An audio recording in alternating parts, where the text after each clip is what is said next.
Hello friends, कैसे हैं आप। आई होप कि आप सब अच्छे होंगे। मेरा नाम है डॉक्टर कंचन किशोर रावत और आज की इस वीडियो में हम बात करने वाले हैं कंसिडरेशन और उससे रिलेटेड सेक्शन 25 के बारे में।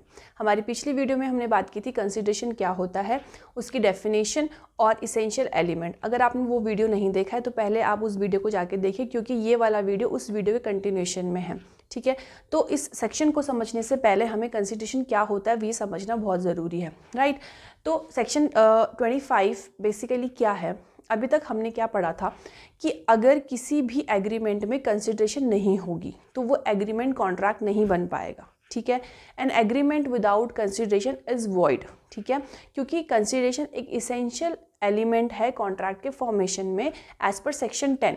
सेक्शन 10 के हिसाब से ये बात कही गई है सेक्शन 10 में कि अगर एक एग्रीमेंट है उसको कॉन्ट्रैक्ट, अगर एक वैलिड कॉन्ट्रैक्ट बनना है तो उसके अंदर लॉफुल कंसिडरेशन का होना बहुत ज़रूरी है। ठीक है, तो इसका मतलब क्या है कि अगर किसी एग्रीमेंट में कंसिडरेशन नहीं होगी तो ऐसा एग्रीमेंट वॉइड होगा। लेकिन सेक्शन 25 इस जनरल रूल का एक्सेप्शन बताता है। कहने का मतलब सेक्शन 25 इस एक्सेप्शन बताता है इस रूल का कि नो कंसिडरेशन नो कॉन्ट्रैक्ट। कहने का मतलब ये हुआ कि ऐसा एग्रीमेंट जिसमें कंसिडरेशन नहीं है फिर भी वो एक वैलिड कॉन्ट्रैक्ट बन सकता है। कैसे, वो बताएगा आपको सेक्शन 25। सेक्शन 25 में एक्सेप्शंस दिए गए हैं। अगर आपका केस उन एक्सेप्शन में फॉल होता है तो अगर आपके एग्रीमेंट में कंसिडरेशन नहीं भी है तो भी वो एक वैलिड कॉन्ट्रैक्ट हो सकता है। ठीक है, तो इस पॉइंट को, ये एक लैटिन मैक्सिम है जो इस पॉइंट को जस्टिफाई करता है। ये मैक्सिम है एक्स नूडो पैक्टो नॉन ऑरिटर एक्शियो। इसका मतलब होता है कि a bare promise without consideration can not be enforce. ठीक है, फिर से बताती हूँ, a bare promise without consideration can not be enforce. इसका मतलब सीधी सीधी ये है कि ऐसा प्रॉमिस जिसमें कोई कंसिडरेशन नहीं है वो उसको आप इन्फोर्स नहीं करवा सकते हो। ठीक है, इसका मतलब वही कि agreement without consideration is void और agreement without consideration has no legal effect, right. But this section 25 provide the exception to this general rule कि भले ही आपके एग्रीमेंट में कंसिडरेशन नहीं है, even then your agreement is a valid contract. वो एक कॉन्ट्रैक्ट बन सकता है, वो वैलिड कॉन्ट्रैक्ट हो सकता है। ठीक है, तो चलिए सेक्शन 25 को डिस्कस करते हैं डिटेल में कि ऐसे कौन कौन से पॉइंट है, कौन कौन से ऐसे एक्सेप्शन हैं जो अगर आपके एग्रीमेंट में अगर वो एक्सेप्शन लग रहे हैं तो आपका जो एग्रीमेंट है वो विदाउट कंसिडरेशन भी एक वैलिड कॉन्ट्रैक्ट बन सकता है। ठीक है, तो सबसे पहले बात करते हैं हम जो एक्सेप्शंस दिए गए सेक्शन 25 में। वो दिए गए सेक्शन 25 क्लॉज 1 में, क्लॉज 2 में, क्लॉज 3 में और सेक्शन 25 के एक्सप्लेनेशन 1 में। ठीक है, एक्सप्लेनेशन 2 हम ऑलरेडी डिस्कस कर चुके हैं जब हमने कंसिडरेशन के इसेंशियल्स पढ़े थे उस टाइम पे। ठीक है, तो आज हमें ये सारे पॉइंट डिस्कस करने हैं, एक एक करके हम इन पॉइंट को लेंगे। सबसे पहला है सेक्शन 25 क्लॉज 1। सेक्शन 25 क्लॉज 1 क्या कहता है, देखिए सेक्शन 25 का क्लॉज 1 ये 3 पॉइंट आपका बताता है। सबसे पहले बताता है कि agreement without consideration is void unless it is expressed in writing, writing में हो और रजिस्ट्रेशन उसका किया गया हो। तो दोनों यहाँ पे चीज़ ज़रूरी है, राइटिंग प्लस रजिस्ट्रेशन, क्योंकि एंड वर्ड यूज़ हुआ है और वर्ड यूज़ नहीं हुआ है। ठीक है, तो सीधी सी बात क्या है कि जो अगर आपने कोई ऐसा एग्रीमेंट किया है वो एग्रीमेंट आपने राइटिंग में किया है, राइट, और आपने उसको रजिस्ट्रेशन भी करवाया उस एग्रीमेंट का। ठीक है, अब क्या था जो आपने एग्रीमेंट कराया है, that is on account of natural love and affection. Natural love and affection में आपने वो एग्रीमेंट किया है। ऐसा एग्रीमेंट जो आपने राइटिंग में कराया है, रजिस्टर कराया है, और क्यों कराया है, on account of natural love and affection. किसके बीच हुआ है वो, party standing in near relation to each other. दो पार्टीज ऐसी हैं जिनका आपस में वो नियर रिलेशनशिप वो शेयर करते हैं, वो एक दूसरे के नियर रिलेशनशिप में आते हैं। उस रिलेशनशिप की वजह से उन्होंने नेचुरल लव एंड अफेक्शन में एक एग्रीमेंट किया और उस एग्रीमेंट को उन्होंने राइटिंग में कर दिया और उसका रजिस्ट्रेशन भी करवा दिया। तो अगर ऐसा एग्रीमेंट हुआ है और उस एग्रीमेंट में अगर कंसिडरेशन नहीं है तब भी वो एक वैलिड कॉन्ट्रैक्ट हो सकता है, तभी भी वो एक वैलिड कॉन्ट्रैक्ट होगा। ठीक है, तो सेक्शन 25 का एक्सेप्शन नंबर 1 यही कहता है कि अगर दो पार्टीज़ हैं उनके बीच में एक नियर डियर रिलेशनशिप वो शेयर करते हैं और इस रिलेशनशिप की वजह से उन्होंने नेचुरल लव एंड अफेक्शन के अकाउंट पे एक एग्रीमेंट किया और उस एग्रीमेंट को उन्होंने राइटिंग में करवाया और प्लस उसको रजिस्ट्रेशन उसका किया। अब रजिस्ट्रेशन जो आपका सेक्शन 25 है उसकी लैंग्वेज में ये लिखा गया है कि registered under the law for the time being enforce for registration of documents. तो आप जो रजिस्ट्रेशन करवाओगे अपने एग्रीमेंट का, वो किस लॉ के अकॉर्डिंग होना चाहिए, जो भी लॉ उस टाइम पे इन्फोर्समेंट में है रिगार्डिंग रजिस्ट्रेशन ऑफ डॉक्यूमेंट। ठीक है, तो जो रजिस्ट्रेशन ऑफ डॉक्यूमेंट से रिगार्डिंग जो लॉ इन्फोर्स है, जिस टाइम पे आप रजिस्ट्रेशन करवा रहे थे उस लॉ के अकॉर्डिंग आपने रजिस्ट्रेशन करवाया है और वो डॉक्यूमेंट आपने राइटिंग में करवाया, वो एग्रीमेंट बेसिकली आपने राइटिंग में करवाया। ठीक है, तो अब इसका एग्जाम्पल देख लेते हैं जिससे कि आपको तीनों पॉइंट क्लियर हो जाएंगे। ठीक है, फॉर एग्जाम्पल यहाँ पे एक पर्सन है बी, ए फादर है और बी उसका बेटा है। ठीक है, अब फादर ने क्या किया, फादर के पास एक प्रॉपर्टी है जिसका प्राइस है 20 लाख रुपए। फादर ने क्या किया, ये 20 लाख की प्रॉपर्टी अपने बेटे को दे दी। ठीक है, फादर ने ये 20 लाख की प्रॉपर्टी अपने बेटे को दे दी, गिफ्ट नहीं किया है, प्रॉपर्टी दे दी है, एग्रीमेंट करवाया है। एग्रीमेंट जो था वो राइटिंग में करवाया, उसका रजिस्ट्रेशन करवाया। ठीक है, और वो उन्होंने क्यों दिया अपने बेटे को, on account of natural love and affection. Natural love and affection की वजह से अपने बेटे को वो बहुत प्यार करते, उसकी वजह से उन्होंने अपने बेटे को क्या कर दिया, 20 लाख रुपए की प्रॉपर्टी उसको दे दी, प्रोवाइडेड उन्होंने ये एग्रीमेंट रजिस्टर भी करवाया, रजिस्ट्रेशन भी इसका करवाया और इसको राइटिंग में भी करवाया। ठीक है, अब इसमें आप ये तीनों इसेंशियल लगा के देखिए इस पर्टिकुलर पॉइंट में। सबसे पहली बात, क्या उन्होंने राइटिंग में करवाया, तो करवाया है, मैंने आपको भी बताया। रजिस्ट्रेशन करवाया, वो भी करवाया। किस बेस पे कराया, नेचुरल लव एंड अफेक्शन से दिया है फादर ने अपने बेटे को। और थर्ड इसेंशियल क्या है, party standing in near relationship to each other. तो क्या वो नियर रिलेशनशिप शेयर करते, बिल्कुल करते। फादर और सन का जो रिलेशन है वो एक नियर रिलेशनशिप में आता है। तो ये तीनों इसेंशियल फुलफिल होने चाहिए। ठीक है, अगर इसी केस में फादर ने ये जो आपको जो एग्रीमेंट करवाया है ये इसका रजिस्ट्रेशन नहीं करवाया होता या इसको राइटिंग में नहीं करवाया होता, तो ये दोनों इसेंशियल फुलफिल हो रहे थे। मतलब फादर ने नेचुरल लव एंड अफेक्शन में अपने बेटे को प्रॉपर्टी दी, वो सही था। पार्टी नियर रिलेशनशिप भी शेयर करते, ये भी सही था। लेकिन फादर ने उसको राइटिंग में नहीं करवाया, ना ही उसका रजिस्ट्रेशन करवाया। तो इस सिचुएशन में सेक्शन 25 क्लॉज 1 अप्लाई नहीं होता। क्यों नहीं होता, क्योंकि तीनों इसेंशियल फुलफिल होना बहुत ज़रूरी है। ठीक है, अगर आपका केस इन तीनों इसेंशियल को फुलफिल करता है तभी आप सेक्शन 25 क्लॉज 1 का एक्सेप्शन के अंदर आने के लिए जो है एंटाइटल हो। आप एक्सेप्शन को क्लेम कर सकते हो उसी सिचुएशन में जब आप ये तीनों कैटेगरी, तीनों कंडीशंस को फुलफिल करते हो। ठीक है, अब देखिए नेचुरल लव एंड अफेक्शन और basically near relationship two parties का नियर रिलेशनशिप क्या होता है, ये कहीं पे भी एक्ट में डिफाइन नहीं किया गया। मतलब एक्ट में ये डिफाइन नहीं किया गया कि कौन सी पार्टी जो है, नियर रिलेशनशिप बेसिकली होता क्या है। ठीक है, ना तो इस एक्ट में डिफाइन है और ना ही किसी जुडिशियल प्रोनाउंसमेंट में इसको डिफाइन किया गया। किसी भी केस में भी डिफाइन नहीं किया गया कि नियर रिलेशनशिप कौन कौन से पार्टीज़ आएंगी और क्या नियर रिलेशनशिप होता है। तो लेकिन जो बहुत सारे केसेस यहाँ पे डिसाइड हुए हैं उनसे हमें ये पता चलता है कि बेसिकली नियर रिलेशनशिप हम ये प्रिज्यूम करके चलते हैं। एक तो ब्लड रिलेशनशिप, जो ब्लड के थ्रू आपके रिलेशनशिप बन रहे उनको हम नियर एंड डियर मानते हैं, और या फिर मैरिज के थ्रू अगर कोई रिलेशनशिप बने तो उनको भी हम नियर एंड डियर मानते हैं। ठीक है, तो ये जो पॉइंट, तीनों पॉइंट मैंने आपको बताया, ये पॉइंट सेटिस्फाई होना बहुत ज़रूरी है। राइट, नेक्स्ट क्लॉज है सेक्शन 25 का क्लॉज 2। सेक्शन 25 का क्लॉज 2 बेसिकली बात कर रहा है पास्ट वॉलंटरी सर्विसेज की। ठीक है, अब जैसे मैंने आपको एक एग्जांपल देती हूँ। फॉर एग्जांपल एक पार्टी है ए, दूसरा है बी। मैंने आपको पहले भी सेक्शन 2D जब हमने डिस्कस किया था तब मैंने आपको एग्जांपल दिया था कि ए का एक्सीडेंट हो जाता है। ठीक है, ए का एक्सीडेंट हो जाता है तो अब बी क्या करता है कि जब इसका एक्सीडेंट हुआ है तो इसने हेल्प नहीं मांगी आपसे, इसने आपसे कोई हेल्प नहीं मांगी, आपने वॉलंटरली इस पर्सन को आप हॉस्पिटल लेके जाते हो। ठीक है, जितना भी इसका खर्चा लगता है वो खुद आप पे कर रहे हो, बी पे कर रहा है इसको। ठीक है, अब क्या होता है कि जब बाद में ए ठीक हो जाता है तो ए को ये लगता है कि बी ने मेरे लिए कुछ किया है तो मैं इसको कंपनसेट करना चाहता हूँ। फॉर एग्जांपल 10,000 रुपये लगे बी के। ठीक है, 10,000 रुपये लगे बी के। अब ए चाहता है कि मैं इसको क्या करूं, क्योंकि इसने मेरी हेल्प करी थी जब मुझे ज़रूरत थी और मेरे कहने पे तो नहीं करी पर वॉलंटरली करी ना, मैं अब इसको क्या चाहता हूं कि मैं इसको कंपनसेट करना चाहता हूं। अब काम मैंने पहले कर दिया है, पास्ट में कर चुकी हूँ मैं काम। अब ए प्रॉमिस कर रहा है, ए बी को प्रॉमिस कर रहा है कि जो आपने मेरे लिए हेल्प करी थी, मुझे हेल्प करी थी, आपके 10,000 रुपये लगे थे, उसको मैं आपको कंपनसेट करूँगा। मैं आपको वो प्रॉमिस करता हूँ कि मैं आपको 10,000 रुपये आपको दे दूँगा। ठीक है, कर सकते हो आप, ऐसा वैलिड है।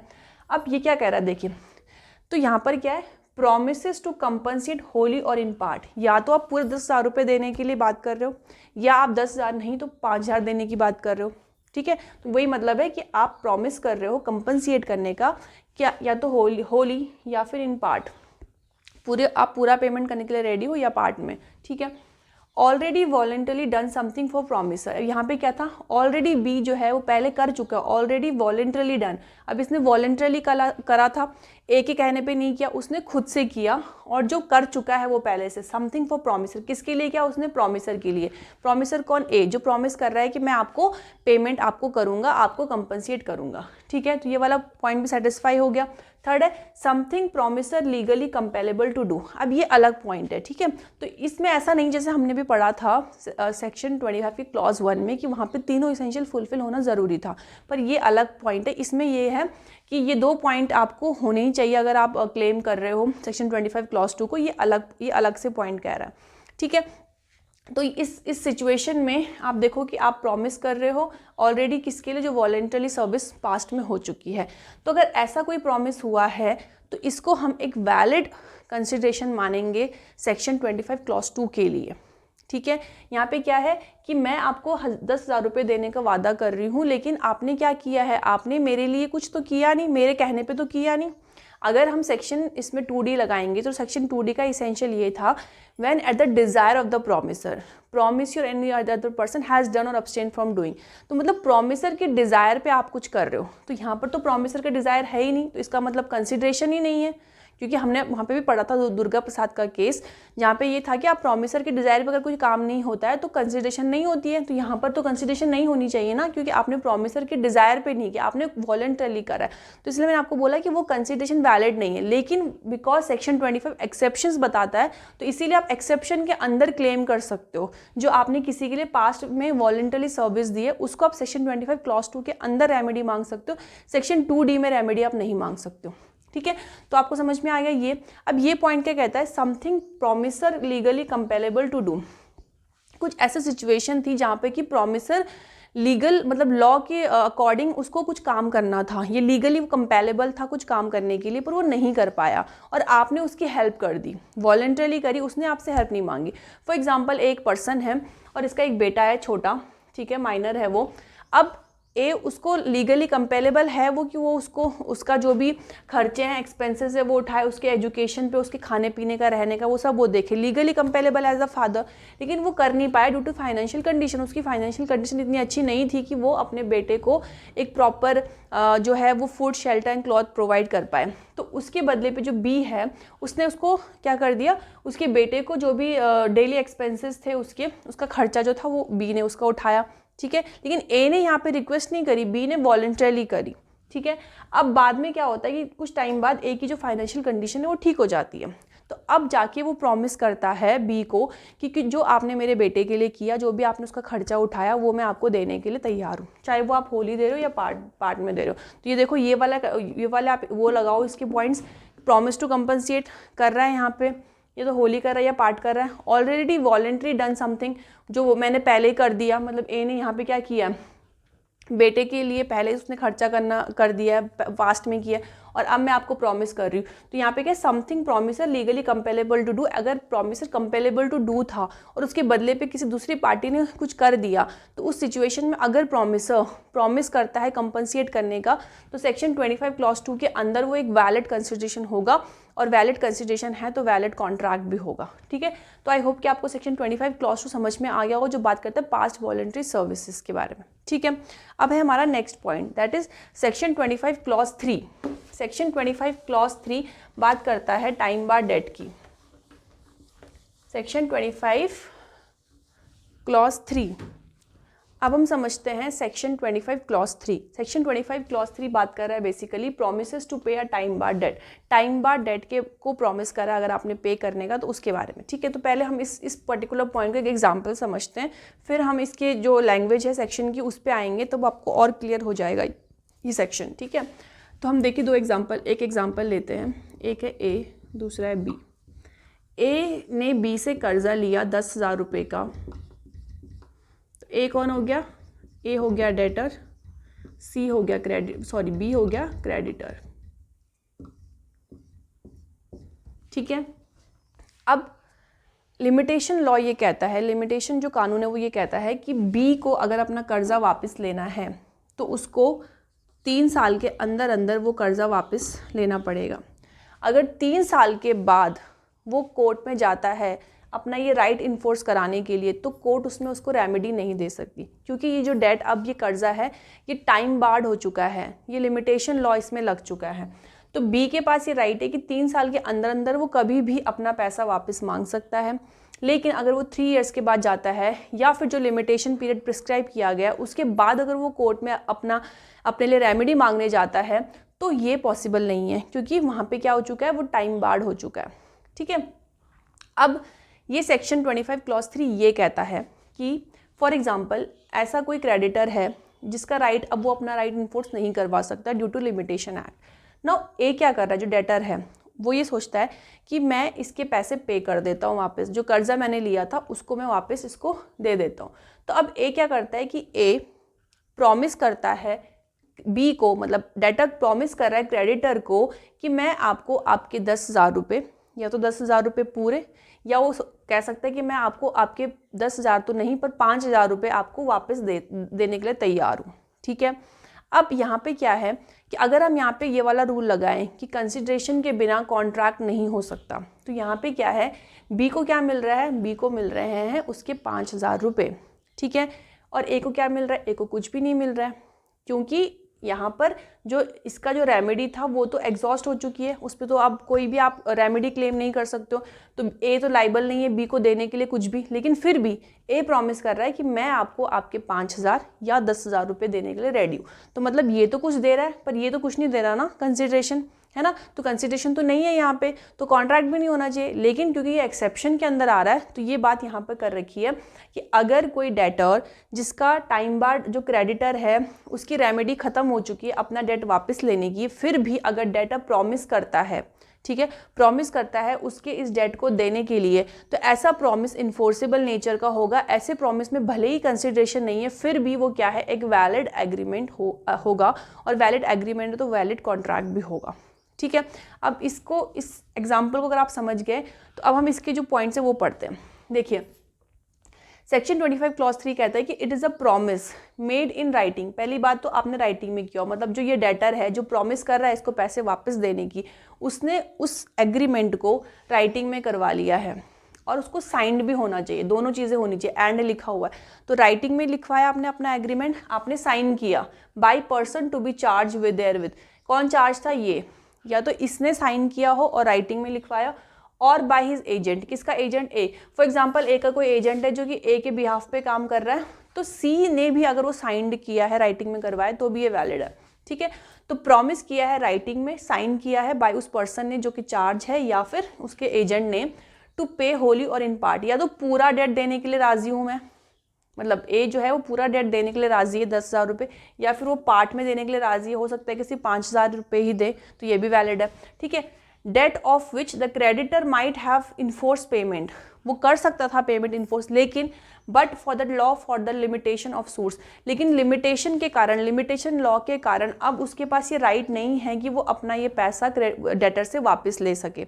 तो इसीलिए यहाँ पे ये बात की गई है कि अगर डेटर प्रॉमिस करता है पेमेंट करने का, वापस करने का आपका, चाहे वो पूरा करे या आधा करे, पर राइटिंग और साइन होना चाहिए, तो ऐसा promise, that promise is enforceable in nature, भले ही उसमें कंसिडरेशन नहीं है पर वो सेक्शन 25 क्लॉज 3 के अंदर फॉल हो रहा है, तो आप उसमें एक एग्रीमेंट जो होगा वो वैलिड एग्रीमेंट होगा और एक वैलिड कॉन्ट्रैक्ट अराइज उसमें हो सकता है।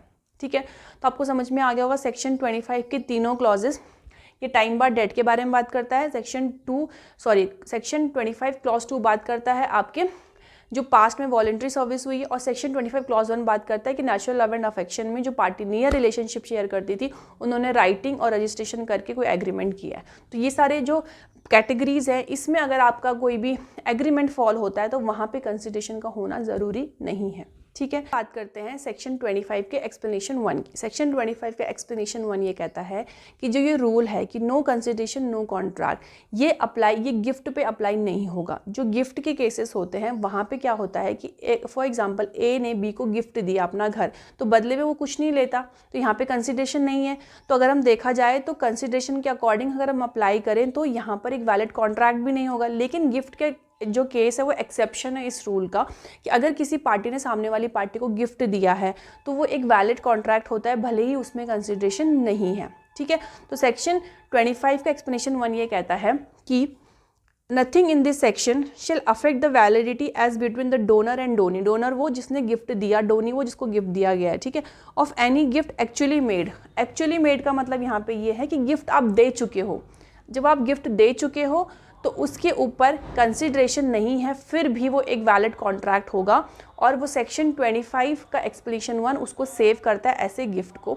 और सेक्शन 25 का जो ये पॉइंट है कि agreement without consideration is void, ये गिफ्ट पे अप्लाई नहीं होगा। ठीक है, तो आई होप कि आपको सेक्शन 25 के जो क्लॉजेज है वो समझ में आ गए होंगे। डिटेल में हमने इसको डिस्कस किया है। तो हमारा जो कंसिडरेशन का टॉपिक है वो आज ख़त्म हो गया है। पहले वीडियो में हमने बात करी थी कि कंसिडरेशन क्या है, उसकी डेफिनेशन को डिटेल में डिस्कस किया था, इसेंशियल एलिमेंट्स को, बहुत सारे केसेस हमने देखे थे। और आज के इस वीडियो में हमने बात करी थी सेक्शन 25 की जो एक्सेप्शन बताता है इस रूल का कि अगर एग्रीमेंट में कंसिडरेशन नहीं तो वाइड होगा, बट सेक्शन 25 उसको सेव करता है ऐसे एग्रीमेंट को जिसमें कंसिडरेशन नहीं है, वो फिर भी एक वैलिड कॉन्ट्रैक्ट हो सकते हैं एज पर सेक्शन 25, अगर आपका जो केस है वो उसके एक्सेप्शन में फॉल होता है। ठीक है, और जो आपका सेक्शन 25 का एक्सप्लेनेशन 2 है वो हम ऑलरेडी डिस्कस कर चुके हैं हमारी पहले वीडियो में, तो आप उस वीडियो को जरूर जाके देखिए। ठीक है दोस्तों, तो चलते हैं हमारी नेक्स्ट वीडियो में, तब तक अपना ध्यान रखिए, बाय।